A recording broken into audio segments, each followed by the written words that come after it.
thing that first appealed to me was the DC-8. The student airborne research experience came up, which I thought would be very beneficial. Well, first of all, it was NASA. I was excited about that, and also the airborne research aspect of it was really a big draw. I really liked the idea of flying in an airplane and just the idea of end-to-end data collection. It's every single part of a research experience that I could imagine. It's very much the most real research I feel like I've ever been a part of. SARP was created to train and inspire the next generation of Earth system scientists and engineers. There are 29 students in this year's SARP. They were competitively selected from universities all over the United States. We have a representation of 28 universities. We give students this amazing opportunity to fly on the NASA DC-8, one of NASA's airborne laboratories, collect their own data, do an actual research project with that data, and then present their results. Particular chloroform, bromodichloromethane. The SARP program is divided into 3 research projects: the ocean group, the land group, and the air group. The students collected data from 2 different instruments on board the DC-8. They used the master instrument to collect remote sensing data over the giant kelp beds on the Santa Barbara Channel, as well as in the orchards over the San Joaquin Valley. The second instrument they used was the whole air sampler to collect air samples over dairies in the California Central Valley, as well as wastewater treatment plants in the Los Angeles Basin. I am a first-year graduate student studying meteorology, and I'm a part of the air group, and my research in particular for this project was on pollution transport in the LA basin. There's 10 of us in the air group, and whole air sampling is usually a two-man job. Well, we all, kind of being ambitious, were like, well, we can make this better. So we each had our own task. So there was 10 people working together. We did something kind of new where we did a missed approach over LAX. So we had really high frequency samples going into LA and coming out. So we got a really good vertical profile of the air quality over LA. And I mean, when it was done, it was really a very interesting reaction.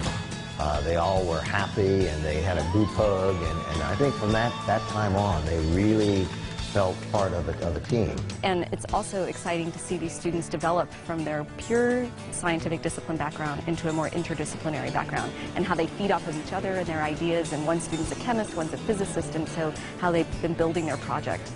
We really try to get the students to tell us, what do they want to work on. And so we give them some ideas, and then they just kind of run with it. And the idea is that by the end of their project, that they've got something that they've moved way beyond anything that we can do. I double majored in chemistry and physics, but I specifically picked the ocean projects and atmospheric corrections so that I could learn more about the computer programming and the software skills. And what I really liked is because besides being on the airplane, taking the data from the airplane, we went out into the field in Santa Barbara Channel on the boat, and we took measurements from the boat with different instruments. Getting actually out on the water and seeing big schools of dolphin right next to the kelp bed, and just driving right through the kelp and dripping my instrument in and figuring out and comparing that data and actually finding good correlations between the field data and the actual data that I took up from the DC-8, and creating a project that's uniquely my own. And I'm applying all this stuff to it that I've learned here, and with all this image analysis, it's completely my own project. I work a lot with remote sensing data, but you never get to actually hold the instrument and talk to the people who work on the instrument and see the instrument and fly with it, and then use the data that you've collected. Getting that kind of experience with airborne science introduces a new level of interacting with the data and getting to really pick certain locations and work with different groups.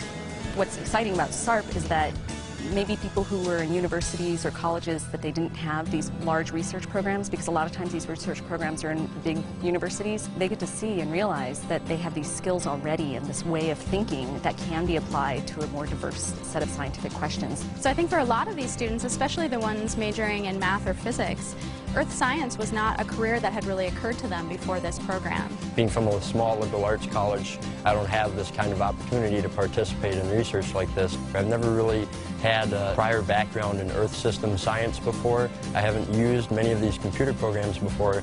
I was able to apply my physics and math background to a real-world application. It's definitely also made me consider earth system science as a future possibility for my career path, so it's not something I'd ever considered before, and it opened that door to me. It's definitely ensured that I want to go through a PhD program and do research. I mean, it was something that I figured I always wanted to do, but now that I've gotten experience of it, I know for sure, like, I love this. I want to keep doing more research. I loved working with so many different people in this program. There are people from all different schools, there are people from all different states, and there are a lot of different backgrounds brought together. There are people working on physics and astronomy, and I definitely learned a lot from working with kind of different branches of science. I've never really seen any program that offers all three stages of the whole, I guess, scientific experiment. Collecting the data, analyzing it, and then presenting it. And there's so many little details that go into gathering data that people might think is just, oh, we go out, we fly in a plane, you grab stuff. It's not that easy. There's a lot of flight planning involved, a lot of small details, and you learn a little bit of everything. It's a very broad experience. You come away with a broader perspective on science.